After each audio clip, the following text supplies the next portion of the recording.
between now and the 15th of September, my 1 hour consultations are available for you to schedule for only $99 at the link that you'll see above. If you've wanted to have a consultation with me for a while, but have been waiting for the right opportunity to do so, this might be a great chance for you to take advantage of this special offer. So I just finished recording this video on the lunar eclipse, and I went, you know what? I need to go back and add this to the beginning.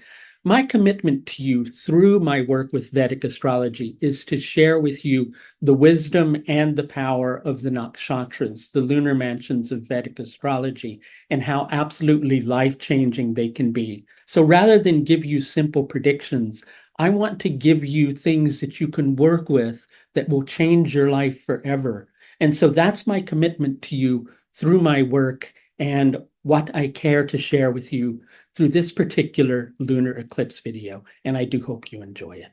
So sometimes the only thing we can ever really be sure of is that we're never really sure of anything at all, right? I mean, let's face it, even with those things that we are completely on board with, is there not one little sliver of your psyche that goes, maybe I'm not 100% on board with this, or maybe I got this all wrong, or maybe the game is rigged and I'm just being tricked to believe in this. And, let's look at one of the reasons or a couple of the reasons why this goes on. And one really good reason is because we're human, right? And we have a consciousness that forgets our inherent divine nature. We lose track of that, right? The moon relates to that conscious aspect of our mind that tunes in, that senses things, and that tries to navigate its way through life's experiences based upon that. When we're dealing with the lunar eclipse in general, one of the things that's happening is the Earth's shadow is getting cast upon the moon, and so our capacity to even tap into our consciousness in a manner that is going to be as smooth as it might ordinarily be gets somewhat disrupted. And it's meant to do that because eclipses are like reset points for us during the course of the astrological year, and they're very powerful periods of time. Let's talk about another one of those reasons, which relates to where this particular lunar eclipse is, which is in Uttara Bhadrapada nakshatra. Now, some people may say it's Purva Bhadrapada. Different people work with different ayanamshas or different calculations, for those of you who aren't familiar with the terminology. And I use a different calculation for calculating the nakshatra position. So I have this particular lunar eclipse in Uttara Bhadrapada, and that's what's actually working for me with this particular set of calculations, and hence why I'm doing the video on Uttara Bhadrapada nakshatra. So let's go a little more deeply into this and get all the geeky calculation stuff out of the way for now. Okay, so Uttara Bhadrapada, one of the things that it deals with in combination with its other counterpart, which is Purva Bhadrapada. Purva Bhadrapada means the former lucky feet.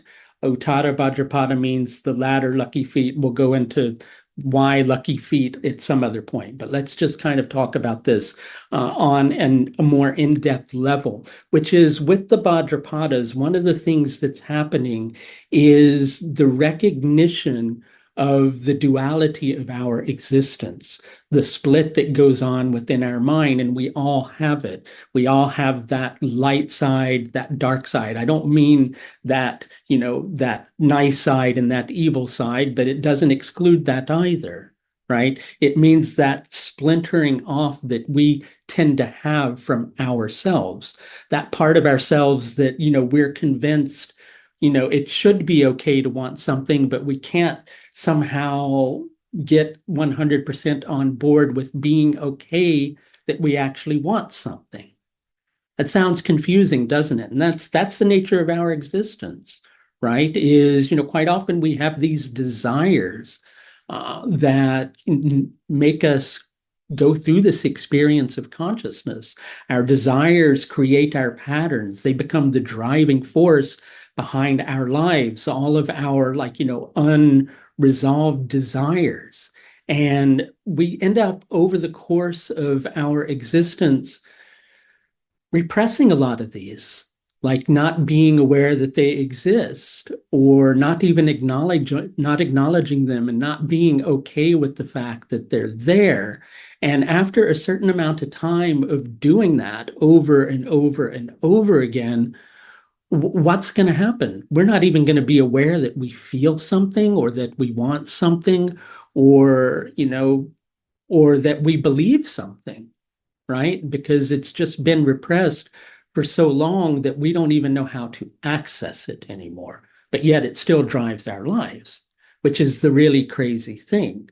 And so, with this particular full moon lunar eclipse energy, because a lunar eclipse takes place on a full moon, you may feel 100% not on board with something, right? That just means not 100% anything. And it's only thing that you can really be sure of is that you're unresolved. And one part of you would like to sort out what you're unresolved over, but it's going to take some time. And on another level, you may not feel like you're in a position where you have that time. Your life might be dictating you a set of circumstances where you need to be 100% on board with the decision that you're making. But if truth be known, you're not really there. You're not really there. So, what's the solution to the situation? Well, a good solution would be to schedule in a consultation with me. We can help you to tap into whatever it is that might be beneath the surface that's keeping you from getting more aligned with the decision that you need to make. But for those of you who are just wanting to take the really simplistic approach, you need to let yourself be okay with not knowing, first of all. You need to let yourself also be okay with giving yourself time to tune in to what you think the best choice actually might be, even if you don't really feel like you have that time, right? Or if you have to 100% commit to something, commit in a manner that allows you to change your course. Because let's face it, life has many twists and turns. In one moment, we're going, okay, I'm 100% going in this direction. Oh, guess what? I'm going that way. And we don't like to think that that's okay. We think that that's like, being wishy-washy or changing or adapting too much. But what is life but adaptation in the first place? So you may be in a position where you cannot 100% surrender to making a particular decision, to making a choice, and you'd like to be able to be in that position, but something's getting in your way and it frustrates you immensely to not be able to just simply tap into that. I think if you look beneath the surface, look for something where you wanted something and you were convinced that it wasn't okay for you to have that, right? Now, I'm not talking about those simple things like, chocolate or the toy that you wanted as a child, but hey, maybe even those little things are pointing in a certain direction that you can take a look at if you're willing to do a little bit of a deeper dive. Now, I know you're going, hey, do I really have time for all this navel gazing? Well, yeah, you do. You do, because on a certain level, you want to be able to have a greater degree of clarity than you're having at this particular moment in time.